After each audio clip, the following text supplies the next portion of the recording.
Bueno, como yo les había dicho, digamos, era como una especie de continuación, no corte el primer módulo, ¿no? Entonces habíamos dicho de que, bueno, la discusión que había planteado la conferencia pasada, que tenía que ver con lo que se podía llamar el corazón del conflicto, no del conflicto del Medio Oriente, del conflicto de Israel con los palestinos. Es un conflicto que tiene su narrativa, ¿no? Este, y ahora lo tenemos que ver, ese conflicto y esa narrativa en el marco regional, ¿no? Porque de esa forma, entrando en el marco regional y después en el marco global, más o menos podemos saber de qué forma o de qué capacidad tiene Israel de, no digo de sobrevivir, pero de manejarse en la zona, ¿no? Cuando nosotros mencionamos a la zona, mencionamos también cómo repercute lo que pasa en la zona en la política global. O sea, está todo interrelacionado, ¿no? Lo que vamos a ver en la próxima secuencia, que va a ser más específicamente Estados Unidos, pero Estados Unidos no lo podemos obviar de nada. De todo orden regional, si Estados Unidos está o no está, es vital, ¿no? Y lo que nosotros estamos viendo ahora es como que un proceso, por lo menos con esta administración americana, de América de decidir no estar o no estar tanto. Ahora, no hay, en estos juegos de regiones, de poderes regionales, no hay vacuum. El que se va viene otro. Es decir, el que no estás implica muchas cosas a nivel regional, ¿no? Y a nivel también global. De esa forma nosotros lo que vamos a ver ahora es esos cambios regionales, esos cambios de poderes, cómo influyen en Israel, en la posición de Israel, con respecto a los problemas que hablamos en la conferencia pasada. Porque en la conferencia pasada como que quedó, digamos, quedó en el aire, digamos, un problema que Israel tiene consigo mismo como democracia y también con lo que podemos llamar fuerzas liberales en el mundo. O sea, si Israel en estos momentos se realiza lo que se está dando, está en pañales o se está dando como el boicot, ¿no? Que es algo incipiente, pero que empieza a ser mella. Ahora, ¿qué quiere decir el boicot? ¿A qué vamos con el boicot? El boicot quiere decir catalogar a Israel o ponerlo en la posición más o menos de Sudáfrica en las épocas del apartheid. Esa es la idea, ¿no? Los que hacen el boicot y los que lo promueven, en definitiva, quieren llevar a Israel a eso. Ahora, todo eso que mencionamos, ese problema que tenemos nosotros, fundamentalmente, yo no diría ni siquiera con países, tenemos con liberales en muchos países, fundamentalmente en Europa y también en Estados Unidos. Ya hemos mencionado que esos liberales tienen lo que se llama, en cierta forma, doble rasero, ¿no? Y están quizás acomplejados con el problema Israel. Complejado con el problema de Israel, no les gusta esa clase de Estado, no les gusta la colonización, no les gusta una cantidad de cosas, y tendría que afirmar que muchos en Israel tampoco, ¿no? Pero esos mismos liberales se tienen que confrontar no solamente con Israel y con las construcciones en los territorios ocupados o liberados, o como quieran llamarlo, se tienen que confrontar con una zona a la cual estaban aplaudiendo hace 2 años y ahora se agarran de la cabeza de qué es lo que pasó. O sea, cuando decimos la zona que estaban aplaudiendo, ¿qué quiere decir la zona que estaban aplaudiendo? Estaban aplaudiendo la primavera árabe. Eso es lo que estaban aplaudiendo. O sea que el concepto liberal entraba algo muy claro. Bueno, Israel tiene que hacer 1, 2, 3, 4 con respecto a los palestinos. Y a su vez, el mundo árabe que se está liberando, entra en un proceso de democratización. Esa era la idea. Lo que empezó en Túnez, ¿no? Después se fue arrimando por Libia, Después empezó la Plaza Tahrir en Egipto y bueno, y seguimos y hasta que explotó en Siria y en fin, una cantidad de lugares más. Eh, digamos, el orden democrático liberal lo lleva adelante Estados Unidos. Lo que pasa es que la política americana también tiene sus bemoles, ¿no? La que acentuaba, la que quería llevar a cabo Obama era apoyar a los movimientos democráticos. Es como que Estados Unidos no puede, digamos, no puede mentalmente no apoyar un movimiento democrático, ¿no? O lo que aparenta ser un movimiento democrático. Y tirar a regímenes autoritarios es una forma de decir apoyo al movimiento democrático. Obama ya lo había manifestado, yo lo voy a repetir en la próxima sesión, pero Obama lo había manifestado desde el momento que asumió su cargo. ¿A dónde fue el primer lugar que fue? Fue a la Universidad Al-Azhar en Egipto para hacer el famoso discurso de arreglo con el islamismo, ¿no? Con el Islam. En una forma u otra, lo que quería decir era de que Estados Unidos no tenía problema con el Islam y nosotros vamos a entender la coyuntura. La coyuntura es Estados Unidos con Obama decide retirarse de Irak y decide retirarse de Afganistán y decide cambiar completamente lo que se entendía, lo que era la política de Bush, que era basada en ese neoconservadorismo, o el neocon, que lo que quería decir el neocon era vamos a imponer la democracia liberal porque es una ventana de oportunidad que tenemos, no existe la Unión Soviética, la podemos hacer, vamos a hacerlo. A través de la fuerza o lo que sea, y eso obvio que también tenía relación con el 11 de septiembre, bueno, todo. Obama viene a cortar todo eso. Como diciendo, Estados Unidos se ganó muchos enemigos en el mundo, fundamentalmente musulmanes, y vamos a tratar de aliviar el asunto, ¿no? Ahí empezó el asunto. Ahora, eso venía también unido a elaboraciones teóricas muy importantes que se venían dando, porque todo esto no cae del aire, en donde elaboraciones teóricas quiere decir de muchas escuelas, de escuelas, digo, departamentos de ciencias políticas y de teoría política en Estados Unidos, fundamentalmente en Estados Unidos y en Inglaterra, en donde se empezaba a analizar la posibilidad de incluir bajo el manto de la democracia islámica. O sea, que la democracia islámica podía ser una democracia, una teocracia como la de Irán, o podía ser una democracia como la de Turquía, la de Erdogan, que no es demasiado liberal, pero digamos que uno podría decir es potable, ¿no?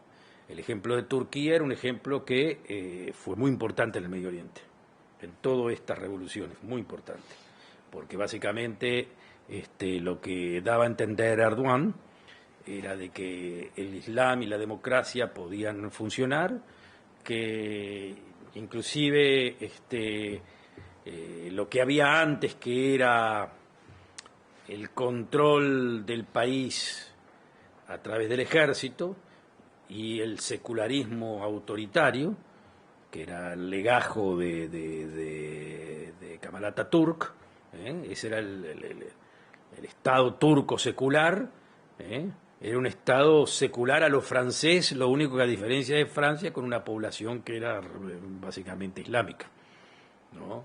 O sea, era un secularismo ultranza, ¿no?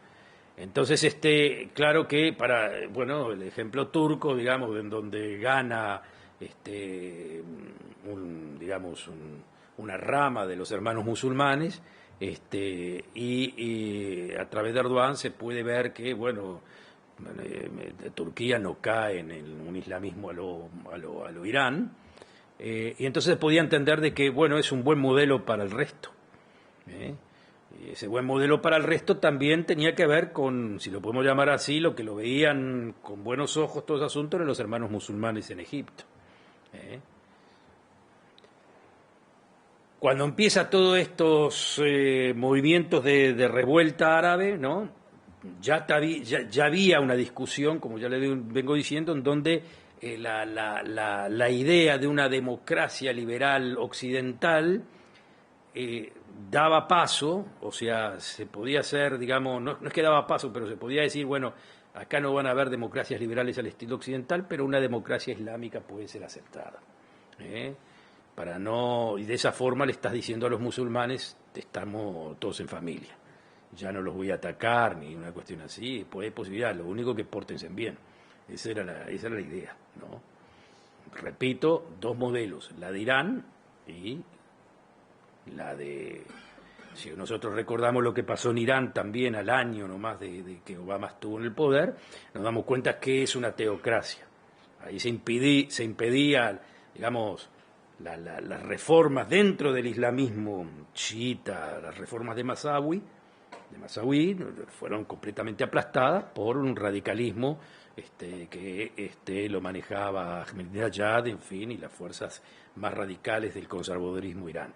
Pero en Turquía se podía decir, no, bueno, ahí este tipo es de otra clase, ¿no? Primero de los hermanos musulmanes, no es de los chiitas, pero ya de chiitas no importa, lo que querían decir era que podía ser un musulmán potable, ¿tá? Con la idea de que Estados Unidos se vaya retirando también de Afganistán y de Irak, y dejar en Irak más o menos unas bases de poder que no eran ni siquiera respetables, pero se podía decir de que perdón, de que se estaban planteando en Estados Unidos también, bueno, a ver, vamos a ver qué hicimos acá. Tiramos abajo a Saddam Hussein, creamos un desorden que nos obliga a nosotros a estar ahí, y ahora nos vamos a ir porque no podemos estar más ahí, no queremos estar más ahí, el público americano ya no quiere que estemos más ahí, y qué es lo que va a pasar. Entonces la idea que cabía realmente era de que tarde o temprano Irak se iba a desmembrar, ¿no? Se iba a desmembrar porque estaba dividido en comunidades, y en fin, y tienen los kurdos en el norte, chiitas, sunitas, en fin, todo eso no iba a funcionar unificadamente, y el Maliki, que es el presidente, digamos, que es chiita también, las consecuencias de ese asunto lo estamos viendo ahora, ¿no? Pero cuando empieza los movimientos árabes a levantarse, claro que Estados Unidos apoya, pero fuera de Estados Unidos, que había dicho en esos momentos liderar desde atrás, los que lo apoyan son Francia y los países occidentales. Empiezan con Túnez, ¿no? Tunisia, empiezan con Túnez y sigue con el asunto de Libia. Y ahí está la gran pregunta, ¿qué cae en Túnez y qué cae en Libia? En Túnez cae un régimen autoritario muy liberal, suena difícil, autoritario liberal, pero era lo que se llama una dicta blanda, ¿no? Era un régimen más o menos potable, muy conectado a Occidente, con una gran libertad no diría de expresión, pero sí libertad religiosa, y muy occidentalizado, que le caía muy bien a todo el mundo occidental. Pero hay como una revuelta, y bueno, enseguida surge la idea, bueno, que si hay una revuelta contra un régimen que de cualquier forma es un régimen autoritario, es bien aceptada por el mundo occidental. Como pensando que si nosotros abrazamos a eso, todo va a ir bien. Después con Libia, otro plato duro de roer. Claro, Libia estaba Muhammad el Gaddafi, que era un loco, ¿no? Un personaje muy excéntrico, pero un personaje muy excéntrico que había arreglado con el Occidente su condición de, digamos, de no paria, ¿no? Yo me doy el lujo de ser un poco loco, pero lo que me exigen es parar todos los proyectos atómicos, los paré el proyecto atómico, y de alguna forma u otra, siendo un terrorista en el pasado, paso a ser un socio de Occidente, excéntrico, pero socio. O sea, socio excéntrico, el Occidente entiende de que yo puedo decir cualquier cosa, en fin, etcétera, etcétera, pero yo básicamente soy una fuente de una isla de estabilidad, y ahí estamos, perfecto. Y de repente se encuentra Gaddafi que el arreglo que hizo con Occidente no es arreglo. ¿Por qué? Porque el Occidente considera de que en el momento que hay revuelta hay que apoyar a la revuelta porque de cualquier forma este buen señor es es dictador y en su momento fue terrorista, pero repito, estaba asociado a Occidente. Miren que también, ¿cómo es que se dice? Saddam Hussein estaba asociado a Occidente. Hasta se podía decir que trabajaba para la CIA, no digo es una exageración, pero estaba asociado al Occidente. Eran los clásicos estilos de dictadores que al estilo Pinochet podían creer de que si se asociaban al Occidente sobrevivían porque estaban ayudando digamos, a mantener una idea occidental. Dentro de todo, tanto, bueno, Gaddafi en el libro, Gaddafi básicamente es como un país de suerte de beduinos, muy poco, pero Irak era un país bastante desarrollado, era un país desarrollado en donde había una dictadura que, no quiero decir de que se podía llamar totalmente occidental, pero era una dictadura que más o menos ahí se podían vivir las minorías más o menos tranquilas dentro de Irak, y el tipo, claro, era un tirano a nivel personal, un bandolero, si lo queremos llamar así. Pero mantenía las riendas sueltas, o sea, mantenía el país unificado, era también se podía decir un marco de estabilidad. Con Saddam Hussein se podía contar, y Saddam Hussein pensaba de que contar conmigo significaba que me daban la libreta de corso para hacer, como que dice, para conquistar Kuwait, en fin, etcétera, etcétera. Total, yo trabajo con ellos, así que no hay problema, pero ahí se le empezó a complicar el asunto. Y como ya les digo, entonces dejan caer a Libia, dejan caer a Túnez, y todos felices porque la democratización, ¿no? Y pensaban justamente que como el Occidente apoya la democratización de alguna forma u otra va a ser una democratización que tiene, si no un carácter occidental, pero por lo menos un carácter de acercamiento al Occidente. Por lo menos ya no somos más los que apoyamos a los dictadores. Esa era básicamente la idea, ¿no? Y todos esos movimientos fueron apoyados también por ciertos países del Golfo Pérsico, fundamentalmente Qatar, donde va a ser el campeonato mundial, la televisión Al Jazeera, que fue la que bancó prácticamente todas las rebeliones, y bueno, y por último, digamos, hubieron dos platos finales, el plato final importante que fue Egipto, ¿no? En donde de repente todo ese levantamiento que empezó también en la Plaza Tahrir con jóvenes básicamente seculares que, bueno, todos sabemos lo que era Mubarak, que era más o menos el mismo sistema que teníamos en Túnez, militar, un gobierno cívico-militar, si lo queremos llamar así. Hay un concepto para eso es lo que se llaman autoritarismos competitivos. O sea, autoritarismo cuando uno piensa en el sistema autoritario, uno puede ser un sistema autoritario muy duro y puede ser un sistema autoritario con cierta competitividad de élites y discusiones y apertura, y uno llega a ese lugar y puede vivir una vida aparentemente liberal, en fin, más o menos, y vamos a entendernos. Dentro, o sea, Mubarak pertenecía al ejército, y el ejército que había combatido históricamente con los hermanos musulmanes, O sea, los hermanos musulmanes que se habían creado en Egipto, con dos personalidades, el Bassam al-Hanna y este otro Qutb, que eran dos personalidades muy importantes de los años 30 y 40, fueron ejecutados por el ejército. No había cuento.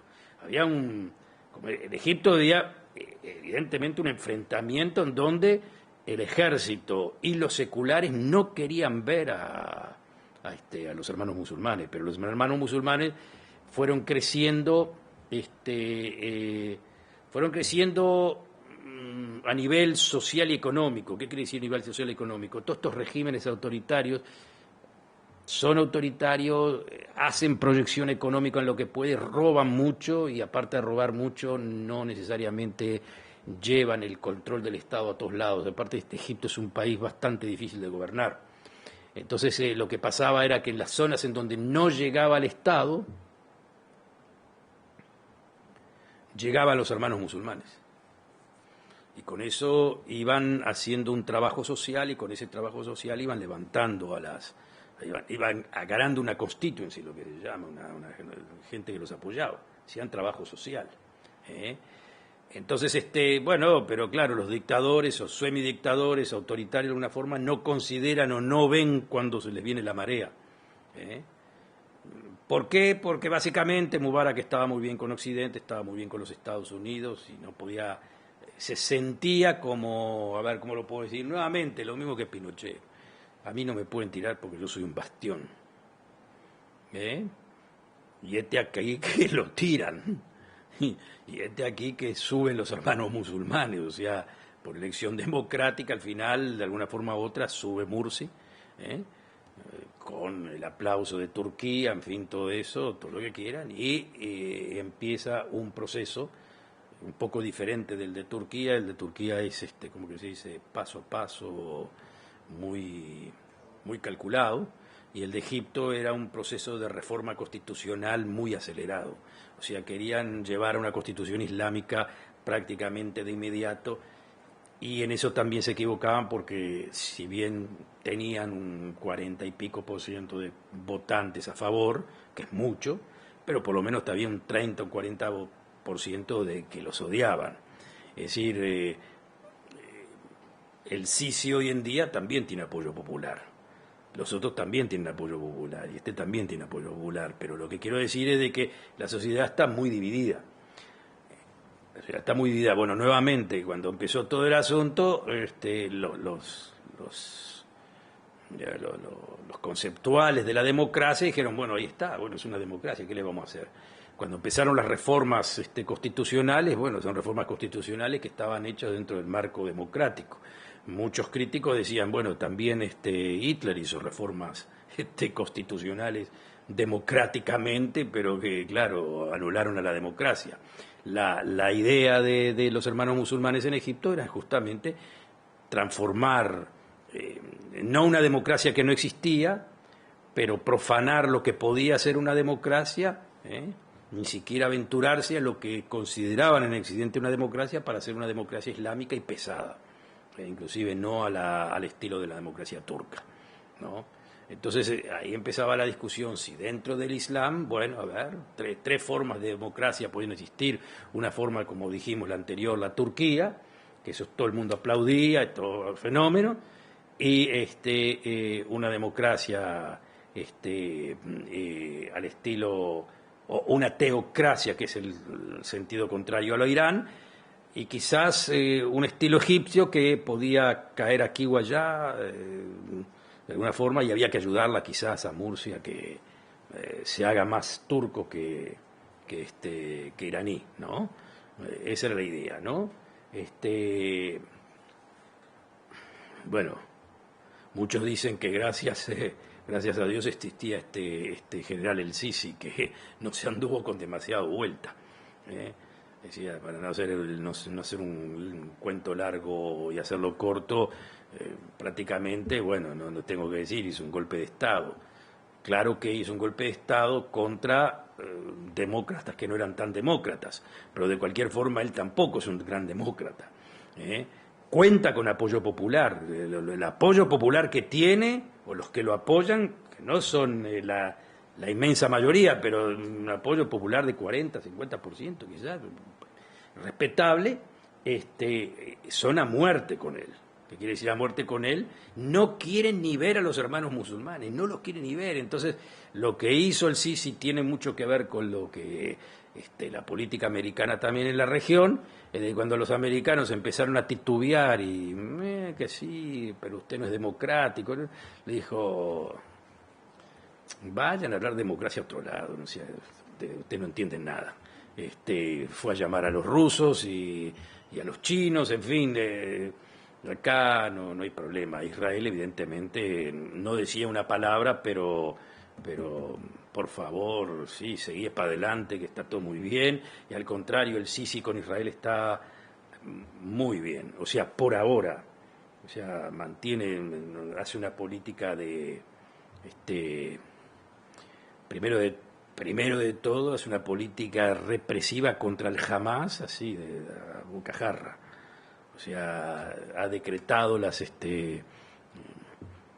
los túneles con que se alimentaban la fuerza del Hamas, las declaró anticonstitucional, antiley, con pena de muerte. O sea, y aparte hace una batalla sin cuartel contra los terroristas que andan dando vuelta en el Sinaí, en donde, claro, Israel ahí tiene un problema en el sentido de que por el pacto, el tratado de paz entre Israel y Egipto, Egipto no puede meter fuerzas ahí, pero fuerzas militares en el Sinaí.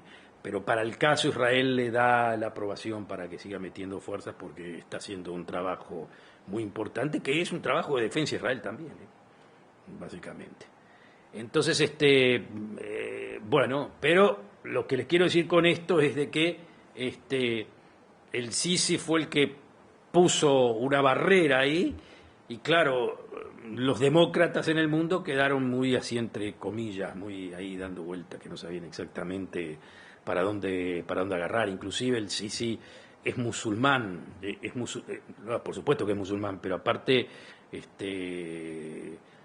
la política de él la basa en preceptos del Islam y eso es lo único que no quiere, o sea, no quiere a los musulmanes en el poder. Eso es el asunto. No quiere política islámica. Quiere con bases islámicas, sí, todo fenómeno está muy bien, pero no quiere política islámica adentro de Egipto. Entonces, simplemente los puso fuera de la ley a un partido político grande como los hermanos musulmanes y amenazó con ejecutarlos sin vergüenza ninguna. En una palabra, entendió cuál es el juego del Medio Oriente. ¿Y qué es lo que pasa? Es como que se dice, como digo yo, sin vergüenza, sin tener demasiada vergüenza, hizo una política de represión así a rajatabla, una política de represión a rajatabla, guiñándole el ojo a Estados Unidos y diciendo, a ver, decime algo. Y Estados Unidos, básicamente, Obama no puede decir demasiado porque obviamente está en una situación en la cual su política exterior está muy endeble. Y lo que le está diciendo el Sisi es acá no se puede, ustedes no entienden nada de la zona. Y este es el punto importante con respecto a Israel, ¿no? Bueno, el Sisi le dice a los americanos, ustedes no entienden nada de la región. Ustedes tienen parámetros medio utópicos, medio así, medio liberales, allá ustedes, pero ustedes no entienden lo que pasa acá. Y eso Israel lo oye muy bien, muy claramente, porque eso es exactamente lo que Israel está tratando de decir a los americanos constantemente. Usted no entiende lo que pasa acá, no entienden la región.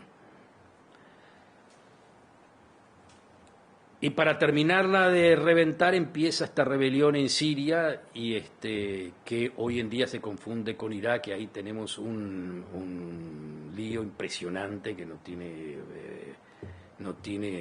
salida. A mí me parece que esto Irak va a quedar cortado, repartido, van a haber una división de Irak y muy probablemente en Siria no, porque prácticamente ganaron los sirios, y ganó el régimen de Assad, ganó la dictadura. De forma muy interesante, ganó porque no compró la democratización ni se jugó con el Occidente. Todos lo acusaban, inclusive muchos en Israel, en las negociaciones que hubo entre Israel y Siria, les decía, ¿para qué encerrarte en un diálogo en una asociación con Irán, que Israel lo quería presentar, o lo quiere presentar, y lo presenta como la emulación de Alemania nazi en la época actual, y con la Hezbollah, que es el enemigo más mortal que hoy en día tiene Israel. Mortal digo en el sentido que más daño le puede causar, en donde ahí está el asunto. Hezbollah, desde el punto de vista de capacidad de fuego, es enemigo mortal. Bueno, Siria se asocia con eso. Pero Assad dijo, entendía el juego. Y aparte miraba lo que le había pasado a Gaddafi. Y veía lo que le había pasado a Mubarak. En una palabra, y para qué no ir demasiado lejos, también veía lo que le iba a pasar a Malek en Irak. Es decir, el que se basa a los americanos en esta zona muere. Entonces él no iba a hacer eso. No es tanto el asunto contra Israel, porque la frontera de Israel con Siria siempre se mantuvo muy tranquila. Pero no se iba a jugar con las fuerzas de la modernización democrática, bla, bla, bla, bla, bla, bla, porque él sabía que la cabeza de él está en juego. Y él se está jugando hoy en día por qué es esa resistencia tan dura. Y ¿cuántos muertos? 150.000 muertos en Siria. Y no le pestanea. Y no le pestanea porque sabe que en definitiva es su vida. ¿Qué es Siria? Es una tribu alawita dominante, que pertenece al chiismo, y una mayoría siita, y aparte de una mayoría sunita. Y aparte hay comunidades cristianas y hay, en fin, una cantidad de cosas así. Y eso es lo interesante, que Assad, del punto de vista de gobernabilidad interna, y era diferente su carácter de gobernabilidad al carácter de Saddam Hussein, que, como dijimos, Saddam Hussein sí era secular y todo lo que quiera, pero desde el punto de vista del concepto de tiranía era tirano a nivel de lo más elemental. Pero Assad, a nivel de control de la población, si no entramos en que está jugado con la Hezbollah y con esto y con lo otro, tenía un control más o menos de una forma bastante potable, digamos, económicamente el país estaba bien, y los que lo defendían y lo defienden hasta ahora son las minorías, porque las minorías le tienen miedo, como los alawitas son también minorías, las minorías le tienen miedo a la mayoría sunita.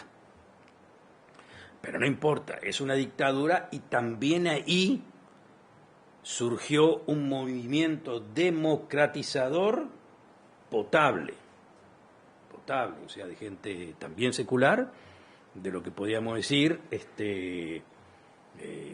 nosotros formaron lo que se llamaba el Ejército Libre de Siria. Nosotros no queremos seguir siendo el Estado secular, todo lo que quiera, pero queremos democracia. Se terminó el asunto de como una dictadura al estilo de Assad. O sea, somos como Assad desde el punto de vista secular, pero vamos a ser democráticos. Y ahí, que es cuando el Occidente tenía que apoyar inmediatamente, pero así en forma masiva e inmediata, se quedó. Y lo que empezó con la lucha entre seculares contra el ejército de Assad, se le metieron Al-Qaeda. Perdón, Al-Qaeda al principio. Ahora el ISIS, el Ejército Islámico por la liberación de Siria y del Levante, que es una ramificación de Al-Qaeda que es más extremista que Al-Qaeda, al punto tal que Al-Qaeda no lo quiere y lo denigra.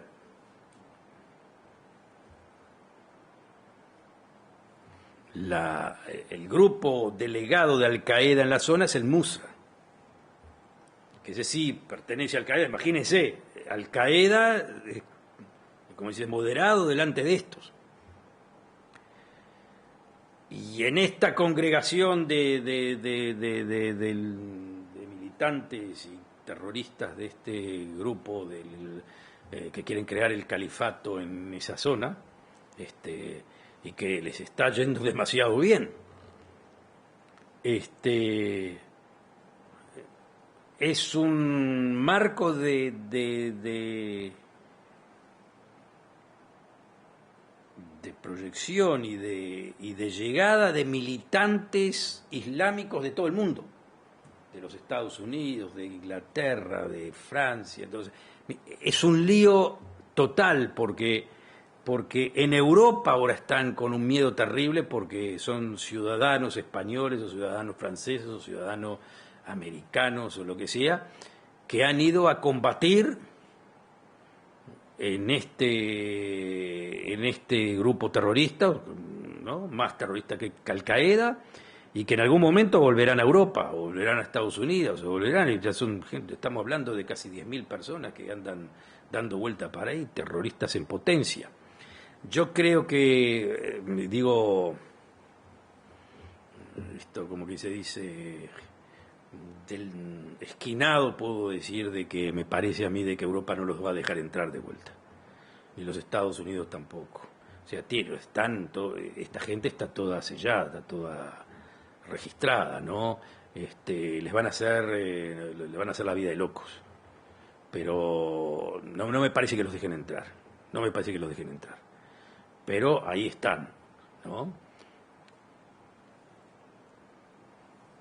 Entonces, cuando Occidente tenía que haber ayudado, eso sí era una revolución que podía llegar a ser democrática, espera.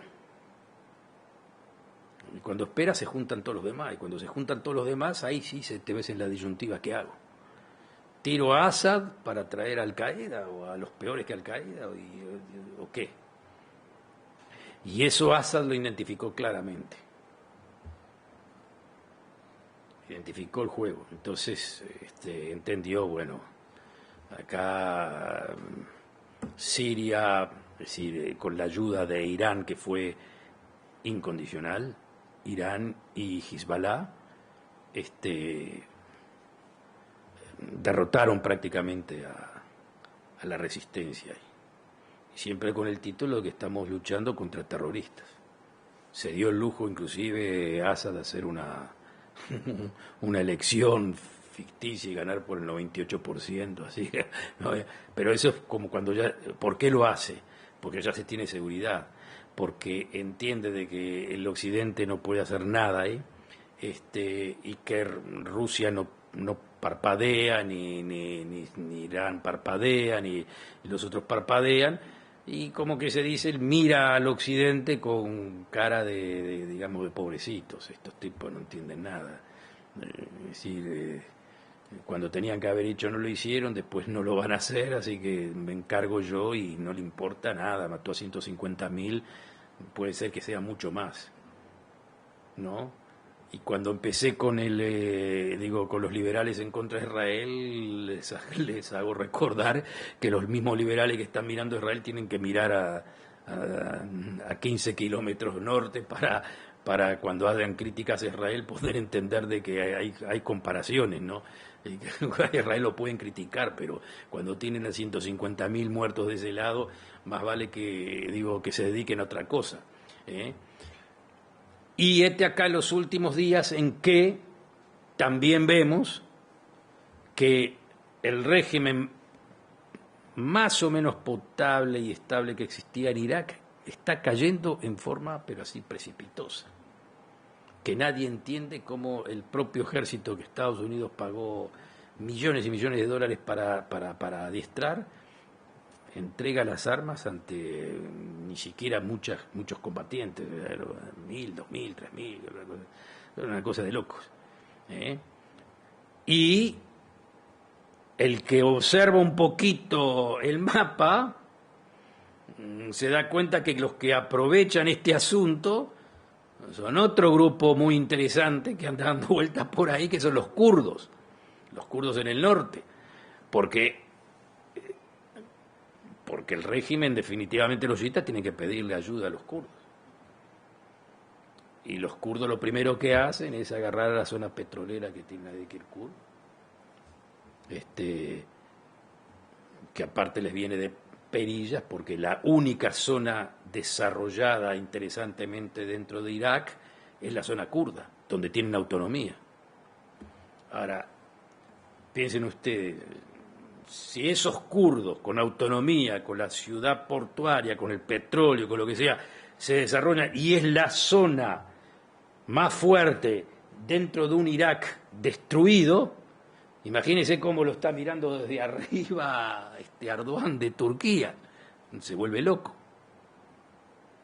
Porque lo único que le falta es un Estado turco ahí que le haga terra irredenta con los turcos, con los kurdos ahí, que le haga terra irredenta con los kurdos que tiene en Turquía, que de paso se ha dicho, tienen Ejército de Liberación Nacional, en fin, le hicieron todo un lío bárbaro. Ustedes saben que digamos que los turcos con sus kurdos, decía con los kurdos guerrilleros, digamos que los trata muy mal, ¿no? Digamos que no se preocupa demasiado por derechos humanos. Así que lo único que le falta es ese elemento desestabilizador, ¿no? Que es un elemento desestabilizador potable, porque los kurdos en definitiva son de primera, están muy bien con Israel, están muy bien con Estados Unidos, también con todo el mundo. Los kurdos, y aparte, como ya les digo, es la única zona dentro de Irak que es próspera y que funciona.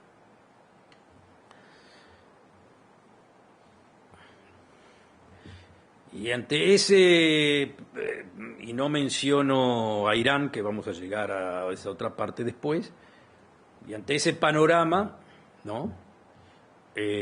Israel obviamente tiene que observar los nuevos movimientos que se están dando y decidir qué hace. Hay un punto uno. Israel nunca creyó en la democratización en los países árabes, nunca.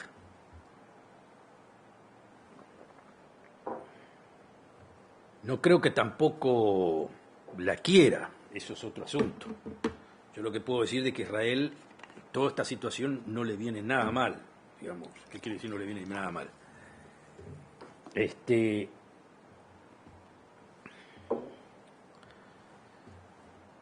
el punto de vista de seguridad, la frontera, que era la frontera, sigue siendo la frontera con Siria, se está transformando en una frontera peligrosa.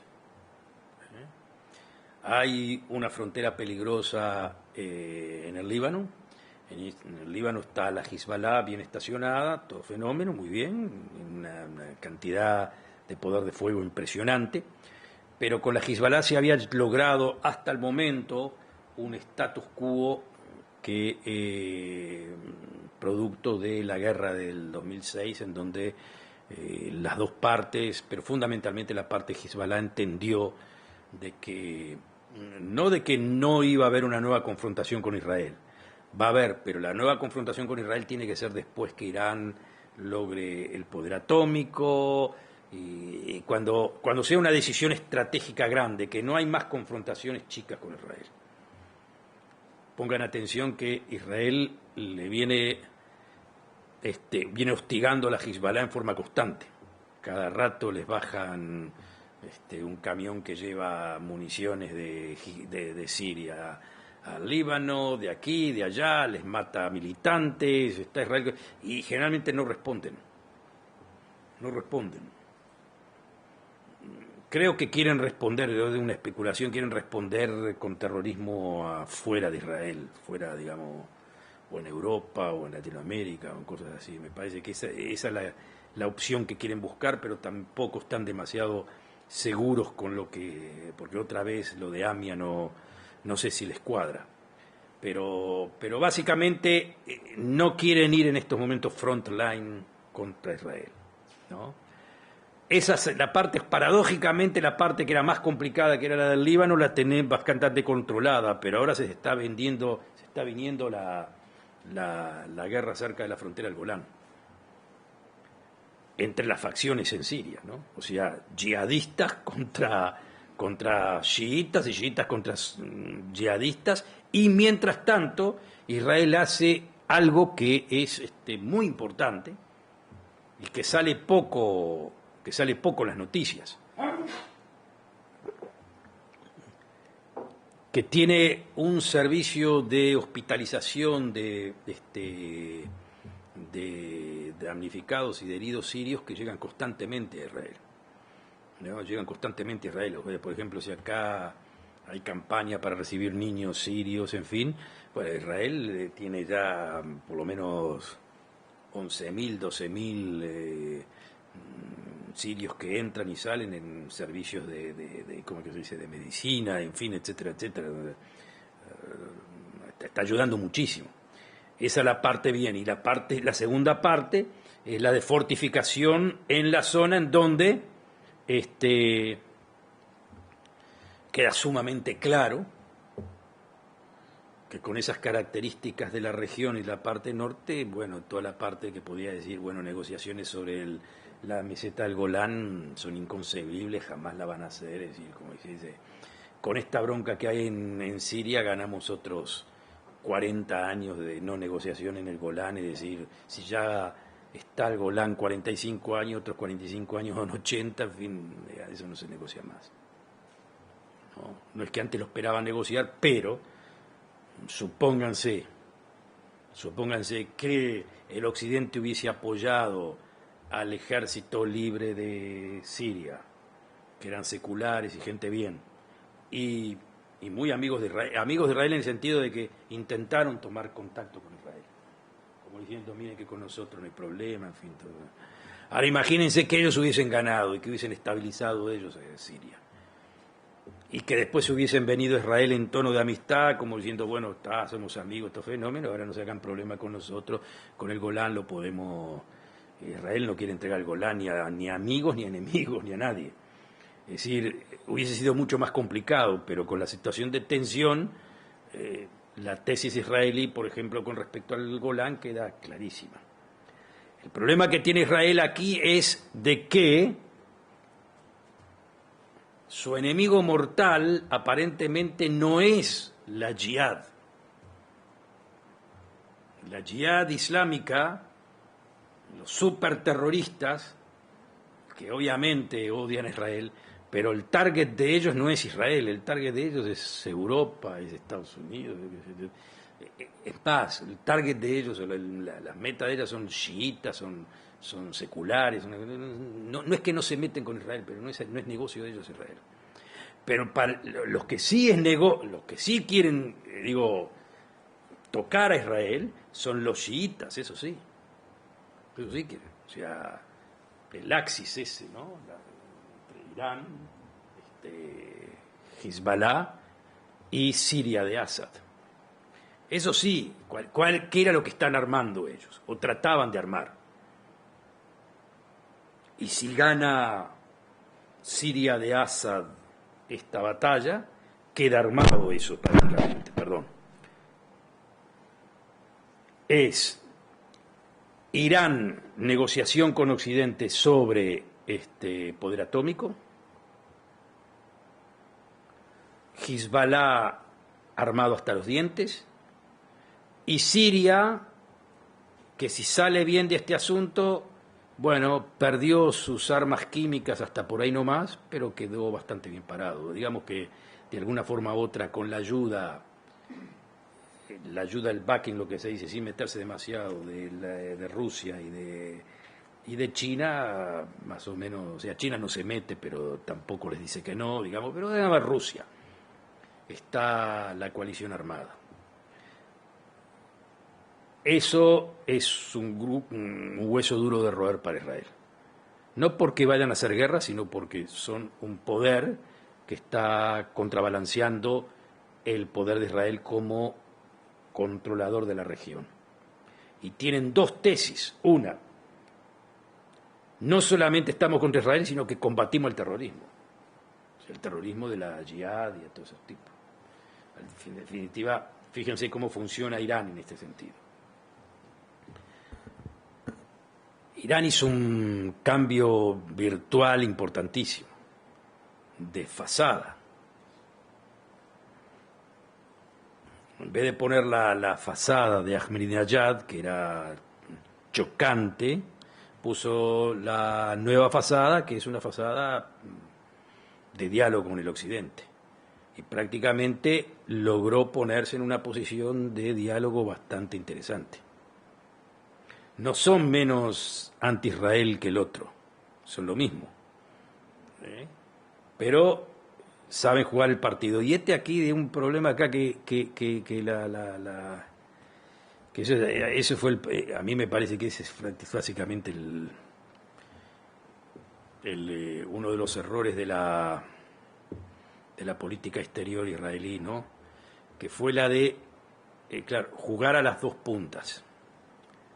Es decir, Netanyahu identificó que Estados Unidos estaba aflojando con el asunto de Irán. Y trató de subir el nivel del debate. Y está bien, hizo entenderle a todo el mundo que Irán, en fin, pero perdió la larga, porque no cambió la posición de Estados Unidos ni la del mundo occidental con respecto a Irán. Irán, es decir, Estados Unidos dice muy claramente, Irán no va a tener la bomba atómica. Pero Irán dice también, yo no quiero la bomba atómica. Y entonces, ¿para qué todo este asunto? Bueno, poder atómico, sí, poder atómico sin bomba atómica. Ergo, quiero tener las capacidades. Israel dice, no queremos que Irán tenga ni siquiera las capacidades. Pero eso ya está aceptado. Y lo que ha sucedido es que las condiciones que ha puesto Israel prácticamente no son aceptadas por los negociadores de la parte occidental. Entonces la pregunta es ¿por qué? ¿Por qué a Israel lo tiraron, como que se dice, lo tiraron a la esquina? ¿Por qué lo tiraron a Netanyahu a la esquina? A mí me da la impresión que jugar a las dos puntas, jugar también con... tres errores tuvo Netanyahu acá en este sentido. Uno, dentro de la política interna americana, fue muy republicano. Dos, lo que los americanos, fundamentalmente los demócratas, no entienden es la colonización. Y la colonización, cuando más que colonización, hablas de colonización, pero eso es como mojarle la oreja. Y cuando vas a los tres frentes, ¿no? Republicano por un lado, colonización por otro, y también el marco de Irán, acá hay una dura lucha personal. Obama es muy vengativo, no se anda como, y no le tiene ningún aprecio a Netanyahu, por no decir lo desprecia. Entonces le juega chueco, le juega al revés. Seguí jugando con la colonización, pero de Irán contigo ni hablamos. No digo de que el arreglo con Irán vaya a funcionar, ni que puede reventarse solo. Yo creo que Netanyahu lo que espera es eso. Como diciendo, así como yo les dije que la primavera árabe va a ser un invierno, así yo les digo de que quieran o no quieran, el arreglo con Irán no va a funcionar. Puede ser. Por ahora está por verse de que no funcione porque, repito, Obama no quiere... Obama necesita ese arreglo con Irán, más de lo que los iraníes lo necesitan el arreglo con los Estados Unidos. Obama lo necesita. Obama necesita que su política exterior tenga un éxito, por lo menos virtual. Ese éxito virtual para Israel es un desastre. Porque lo que va a quedar de ese asunto es, a ver, bomba atómica, no tenemos ninguna bomba atómica, no, llegamos al 20%. Del enriquecimiento del uranio, en fin, toda una cantidad de cosas. Van a haber observadores internacionales, todo va a estar correcto, pero el arreglo que va a hacer es donde Irán vaya a tener capacidad. Y eso es lo único que quiere, la capacidad. Con la capacidad ya dan un mensaje. Eso es lo que ¿qué quiere Irán? Dar el mensaje, yo tengo la capacidad y tengo mis intereses en la región. Y como Estados Unidos abandona la región, entonces Irán está ahí justo con sus axis. ¿Qué es lo que Israel quiere vender en ese caso? Bueno, vamos a suponer de que Irán esté ahí en la región con sus axis. Entonces la contrapartida a los axis de Irán soy yo. En una palabra, lo que le quiere vender a Estados Unidos es no te metas más conmigo. Es decir, ¿cómo quiere decir no te metas más conmigo? Es decir, seguir respaldándome con armas y el veto, y de lo demás me encargo yo. No necesitamos más que eso. ¿Eh? Y esa situación en la que Obama no le compra tanto a Netanyahu, lo tiene un poco ahí en forma acercándose a la mesa, pero no demasiado, porque definitivamente piensa de que la política israelí en los asentamientos, en fin, etcétera, etcétera, está equivocada y es perjudicial y la hizo fracasar a los Estados Unidos, en fin, etcétera, etcétera. Ahora, para terminar el análisis, la situación para Israel y para Netanyahu de cualquier forma no está nada mal. Ante un Medio Oriente convulsionado, Netanyahu no tiene por qué mover fichas. Ante un mundo liberal excitado con Israel por la colonización y eso, Israel tiene la posibilidad de repetir 21.000 veces y en definitiva eso no puede ser no visto, de que en ese mundo convulsionado del Medio Oriente lo que está pasando en Siria e Irak es ampliamente mucho más importante que lo que pueda pasar con una colonización así o así.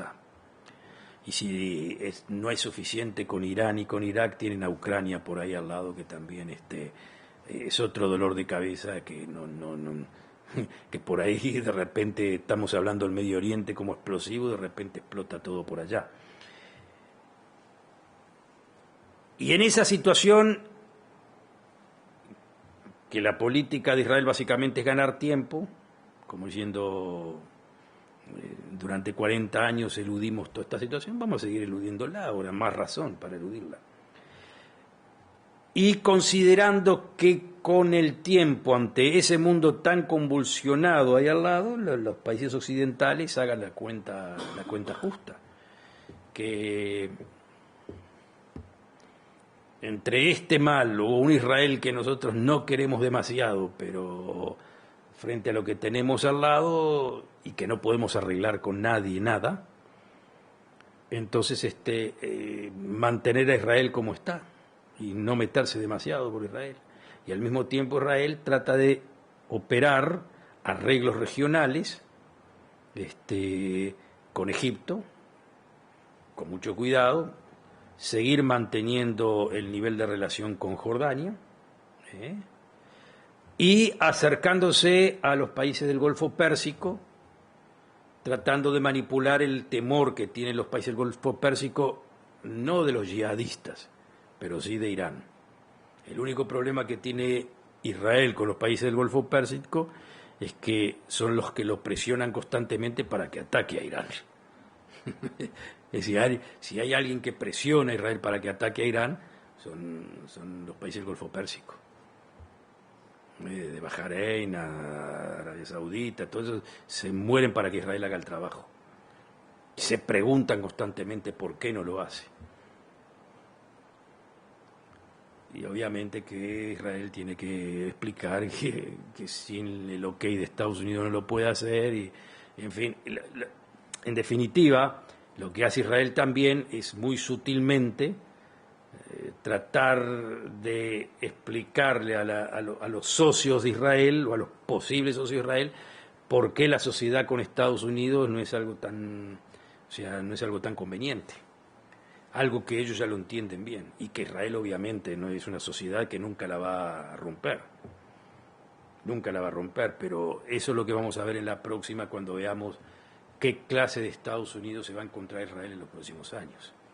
Especialmente después si hay ley migratoria o no hay ley migratoria, pero la sociedad americana se está transformando y no necesariamente para mejor de Israel, ¿no?